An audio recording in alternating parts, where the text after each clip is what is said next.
Hi, I'm Julieann Hartman, and this is The Journey, and I'm so glad that you guys are joining me today because I have someone on the show that is sitting right here. This is Pastor Rich Van Winkle from the Shepherd's House in Louisville, Texas. And the reason why I'm so excited is because he has told us the stories about his life for many years, as long as we've known him. And they've been so just like those kind of stories where you're sitting at a table and you're just drawn in by his testimony, his life. And so I want to share this with you all today because, sometimes we think that pastors are perfect. Yeah. And you're not perfect? No. No. I was born perfect and I messed it all up. That's right.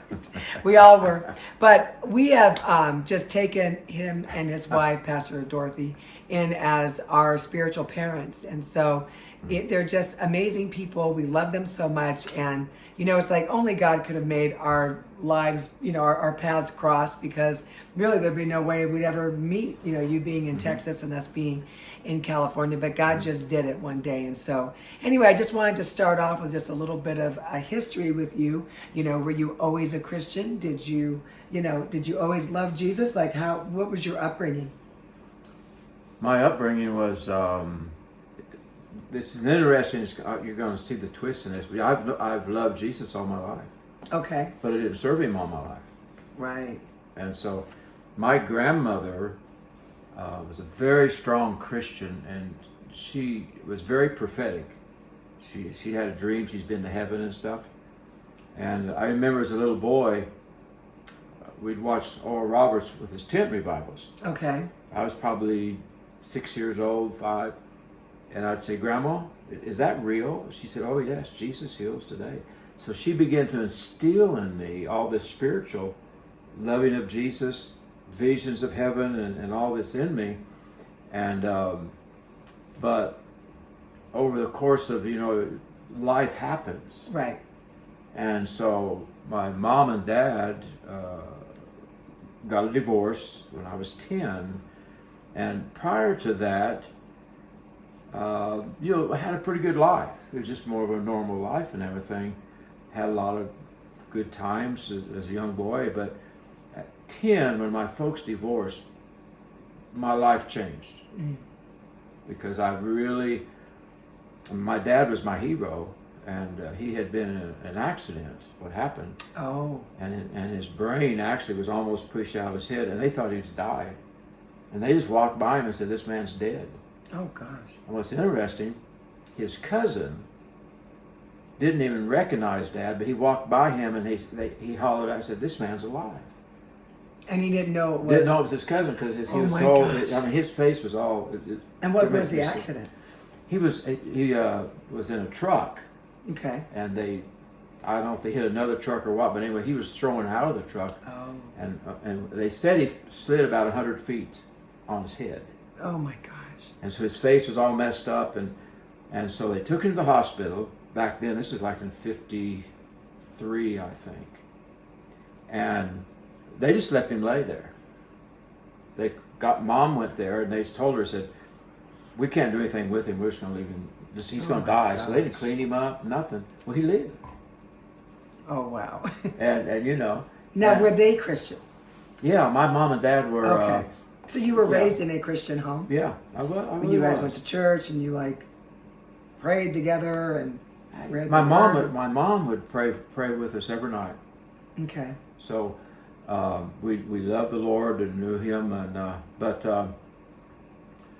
when my dad had this accident, him being my hero, right? The first time I saw him, I'd never go back again to see him because he was so messed up. He couldn't hardly talk. He's crippled, and so I wouldn't go. They couldn't get me to go back to the hospital.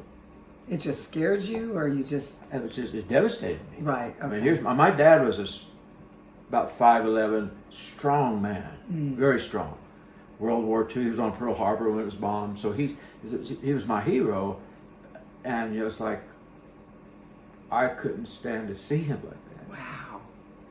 So finally, when he came home out of the hospital, he was in a wheelchair. Couldn't walk, couldn't hardly talk, but it was amazing how God just raised him up. I mean, my dad got almost 100. The only thing left, his right arm was a little bit not semi-paralyzed, but other than that, he was restored. And he was left for dead. He was left for at the dead. hospital. Wow. Yeah. That's amazing. Yeah. So what happened was, when my mom and dad were together then, but my dad, because of if anybody's ever had a head trauma patient or someone in their family, they become very violent, almost 100% of the time, and my dad became very violent, and my mom was scared of him because he was very threatening, right, and he really was, and so did he know he would do it? Or did he... what was interesting during later on in life, I know he didn't remember things, because what happened then, he was home, we had him in a bed in the living room, and he got mad at me about something, and he said, come here, and I went over there and he started choking me. Oh, wow. And my grandpa and my mom, he would have killed me. But if I would have told him that after he was well, it would have just broke his heart. I bet. So all of that, then I was traumatized, because here's my dad, my hero, now he's trying to kill me. And so all of this was internalized, and so I begin to, this is wild, but I begin to create this other person that lived with me. Oh, okay. And I talked to him all the time, and because I would escape with him. And I know now it's probably a demon. Yeah. Because then I began to get, my life began to get twisted, and I started drinking when I was 12 years old. And I never got into, that was back in the LSD days, and stuff. And so I never got in that drug, but my drug of use was alcohol. Whiskey, beer, mix them together, anything with alcohol in it. And I remember the first time I was drunk, I was 12 years old. And so then we would get guys older than us to buy whiskey for us, and they'd put it in the trunk of their car, and of course they'd give us the keys, because they go to jail if they got caught getting us guys 10, 12, or 12, 13-year-old kids drug alcohol. But so I really began to drink a lot, even through my teenage years, and the thing is, because there was so much anger in me with what happened was then my mom divorced my dad. Okay. And so I had to live with my mom, and I came to the place where I actually hated her. I mean, it was just the whole story behind her life. Did you just resent the divorce, or that? And then she started dating other guys. Oh, okay. And I would end up babysitting with my brother and sister. I was just going to ask you, so you have siblings? Yeah, had four. There was four of us. My older sister, Dana, and she's with the Lord now. But I have a little sister. She's 5 years younger than me, and my brother's 7 years. But then my mom and dad remarried, so I have a half brother and a half sister. Wonderful testimony of God's healing virtue and mercy towards people. But I began to be very angry then at mom. And so when we turned 12, in the divorce settlement, we could choose who we wanted to live with. So I chose to live with my dad, because we'd visit him in the summertime. Right. And so when it was time to go back with mom, I remember mom and I was sitting on a bench in front of the hospital, and I just said, Mom, I'm not going to go back with you. I'm going to stay with Dad. And it devastated her. I bet. But at that point, our relationship began to twist. So then when I would go, so I would stay with her in the summer, and my brother and sister would stay with Dad. So I'd just see them maybe a week or two in the summertime. But anyway, when I was with my mom, then she would come with boyfriends and leave their kids with me. Oh. And so I began to be very, very resentful. Yes. Yeah. And I look back, later in years I realized my mom was devastated. Right. And so the church kicked her out because she was divorced. The church we were in is very legalistic. Yes. And my dad was too strong for them to do anything with him. He didn't care. But she couldn't handle that. Yeah. So she ended up going to the bars and became a barmaid. Ended up buying the bar later. But you know, the thing that was interesting, Julieann, is that the people in the bars treated us better than people in church. So I began to resent the church and the people in it. And for me, they were a bunch of hypocrites. Yeah. And they didn't line up with the Jesus. I mean, I love Jesus, but I knew what they were teaching. That's not Jesus. That's not my Jesus. And when I was 16, the pastor in this church was talking about the Catholic church, was just across a small town. He said, all those heathens over there. And I remember, I looked at him, I said, because I had a lot of friends there. I said, you're calling all them heathens? He said, yeah, I got them walked out. Because he taught the youth group. I told my dad, I was 16 at that time. I said, Dad, I'll never go back to that church. And so I was in a conflict because of the church being so religious. Yeah. And so I began to resent the church. In fact, it's terrible, but when I got older, I would go to churches and almost try to dare the ushers to throw me out. Would you be loud? I'd just be kind of obnoxious on purpose. So if you had nothing else to do, I'll just go and harass Go in there and harass the church. Go harass the church. Well, I just want you to know, because I know that, you guys, some of you might know Pastor Rich, but he is an amazing pastor, seriously. To hear some of the stories, and we're not even done yet. We've got a lot more story to go. But just to hear these stories, and when I look at him, when he first told us, I was like, I feel like that you're telling me about someone that a friend of yours, just because it's so not a part of you at all. So that's why I want you to feel encouraged by, it's like a lot of people think that their stories, make it so they can't go on and be a pastor or an evangelist or something because, you don't know my past. And all that. Well, that's not true. So I know you guys are really interested. I just interrupted, so now it's time to get back to the story. So you would go to the churches and just mess with them. And then, and what did that get you? I remember one time we were in a small church, and my buddy and I were sitting here, and the pastor was talking about, do you have hope in your soul? And we had a pack of camels in our pocket. Yes. We said, we've got camels in our soul. Oh my gosh. It was horrible. But anyway, but what happened then was my mom, I was 13 then, I think. I was 12 years old. And two men followed her home from the bar. And Mom said, don't let them in this house. And so Mom went over and hid over there. So there I am, a 12-year-old boy. I went in the kitchen and I got one of those old hickory knives. Gosh. I put it behind my back, just like this. And the only thing between me and those guys was a screen door. And I had made up my mind, if they opened that door, I was going to put that knife to the hilt up in this guy in his stomach. I was going to kill him. Oh, gosh. And the good thing was he reached for the handle one time, and I'm ready. I'm going to run this knife in him. And he pulled back and he said, okay. Because I told him, my mom's not here, and you're lying. She's not here. So they left. And I can look back at that now, knowing that was God.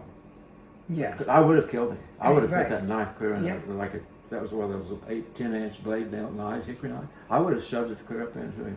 So things like that began to happen. So I became very angry and full of hate. And there was about, 6 or 7 of us, about 5 of us when we were 12 and 13. We took the old straight edge razors and put a handle on the back of it so you could hold it like a knife. And we carried those in our back pocket. Oh, wow. And we had grown men. You get 5 teenage boys with those old razors. You could cut somebody to pieces in a second. Yeah. So they were afraid of us, actually. Gosh. And they should have been. Yeah. Because we just wouldn't fool with them. Because the thing was, I was in survival mode. Yeah. I was full of fear, anger, hate, and so my whole life changed, and I began to be drinking more and partying and fights. Dad would move. He was in the Navy for a while, and everywhere you move, the bullies always come. Right. Yeah. So I got bullied one time, and after that, It never happened again, because what had happened is when bullies come, they usually have a leader, right? Right.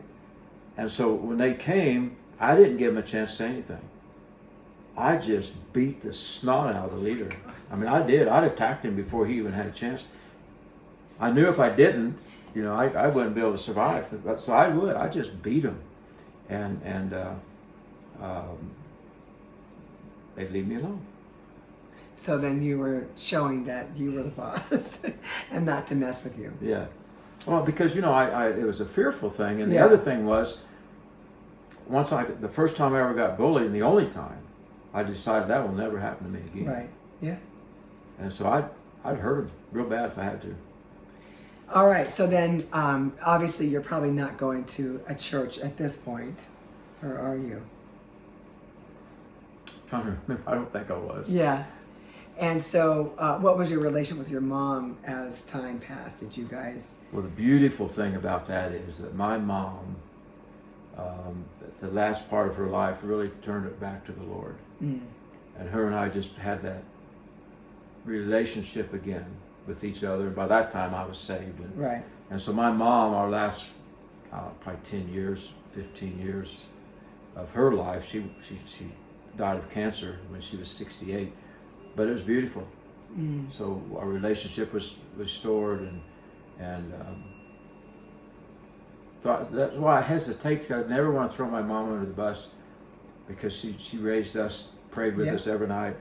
But that probably bothered me too, to see her go from that to a barmaid and all this other stuff, but then to see her come back.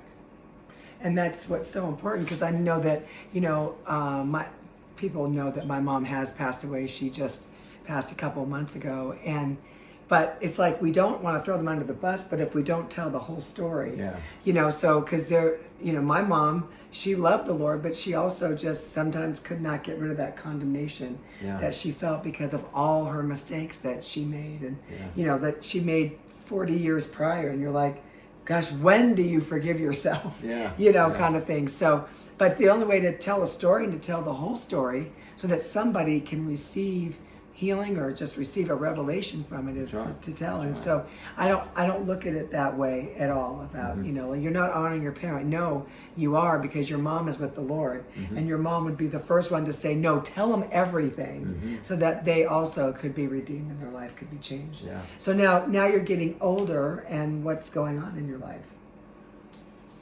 A lot of drinking, fights, of course, I was in the world. Yeah. And you get older, and man, you want the girls, you want everything. Right. And but I was one of those, those happy drunks. Mm-hmm. I was one of those mean drunks. Okay. Didn't like those. That was my father. Yeah. Yeah, I know. Well, it's like the happy drunks. I'm like, couldn't my father have been a happy drunk? Yeah. No, he was the mean one. Mm-hmm. But that's very scary to be around. Yeah. Because you don't know what they're going to do, because they could just switch and we start throwing punches. Yeah. I became, I look back now, it's probably a demon, but I became, when I get angry, I would almost have supernatural strength. I could pick a guy my size and bigger and hold him above my head and shake him, scare the fire out of him. I bet. My gosh. But that's that, because that anger was there, and but you know what drove all of that was fear. Mm-hmm. A fear of what? I had a spirit of fear. Okay, so you're not necessarily saying that it was a fearful event that brought fear into your life, or you just had a spirit of fear that was constantly around you? I'd have to have the bed pushed up against the wall, then sleep against the wall, so that something couldn't get me. Oh, okay. I mean, it's that kind of fear. It's tormenting. Okay, yeah, it is. And so at night, sometimes I couldn't sleep, and I'll tell you later, but how I got delivered of that once I got saved in Spirit-filled. But so that fear and that anger and that hate, those three combinations made, and what's interesting, there was such a conflict in me because I love the Lord so much. Yeah. And so I would, I remember one time I beat this kid up really bad, and I ran home and I told Mom about it, and I started crying. I said, Mom, I hurt this guy so bad. At the same time when I was hurting him, It didn't I was matter. hurting him. That's right. It didn't matter then. And like, what would they do to make you get that mad? Bully me. Oh, and they didn't know by now? Well, I was in the first grade when I got bullied. And I was, at the end of that first grade, this third grader guy came, was going to bully me again. I got him down and I just beat on him and beat on him and beat on him. Bloody nose, blood squirting all over. And so we got up and ran home because there was about 4 or 5 others and they were chasing us then. But anyway. Is it one of those things where once you start, you just kind of... Wouldn't stop. You wouldn't stop, yeah. Wouldn't stop. So did someone pull you off of him? Like, how did you end up? I ended up, there's that compassion again. Mm. I ended up, when blood's all over his face and he's crying and I just, all of a sudden I felt bad for him, you know? I bet. And I ran home and I told Mom about it and I said, no, it just hurt this guy so bad. But I'll tell you what, they never bothered me. Well, they weren't initiated into the club yet. Yeah. So now, okay, so how old are you at this point? At that point I was 6 years old. 6 years old? Mm-hmm. Holy cow, that's really young to have that much anger. Mm-hmm. Oh my gosh, how did you not go to jail? Because how old was the kid? Well, he's a third grader, so he's probably 9. Oh gosh. But when I got older though, the last fight I was ever in, I was probably, I just got out of the Navy, I think. Yeah. And so I was probably 19, 20, about right at that age. And we got in a fight, and he was going to get the lug wrench, because I'd beat him pretty bad. Oh my God. And I let him up, so he went to grab the lug wrench, the old ones that you take with the tires, Mm-hmm. and before he could get it, I put him in a chokehold where you can choke, crush their arteries or break their neck, whichever one you want. I didn't want to break his neck, so I got him in there, and he just, I knew when he was just gone. I just threw him on the ground, and he didn't get up. I thought, I killed this man. Oh my God. Because I know you could if you hold him too long. Yeah. And I thought, oh no, I killed this kid. Man, really. And all of a sudden he just come out of it and shook up, and I actually ended up driving him home. And there was that compassion again. Yes, so it's almost passive aggressive. Yes. So you were like the originator of passive aggressive. Well, we're gonna have to stop there and continue this next week. And man, it's just so interesting because he's such a sweet, kind, gentle person. You can't even like see anger. Like there's nothing in him that would make me think that he had that kind of anger on the inside of him. But see, that's what can happen when you allow that stuff in your life, and it just gets worse and worse until Jesus comes and makes it all better. So thank you guys so much for watching, and catch us next week. Please go to healingjourneystoday.com so you can sign up. We do have our conference coming up, and that's October 28th and 29th in Jacksonville, Florida. Please go on the website so that you can reserve your spot, because the seats are limited. It's a very small venue, but great things are going to happen. Amen. Yes, they will. So it's going to be awesome. And so check it out. But also Pastor Rich, he's in Lewisville, Texas. Pastor Rich Van Winkle and Pastor Dorothy Van Winkle, and they are in Lewisville at the Shepherd's House. So do you have your website that you know offhand? I think it's just TSH Church. Okay, TSH Church, the Shepherd's House Church, probably .org. So check it out. We'll have it down below so you can also see where that's at as well. So we thank you. We love you so much. And we will see you next week on The Journey. Bye-bye.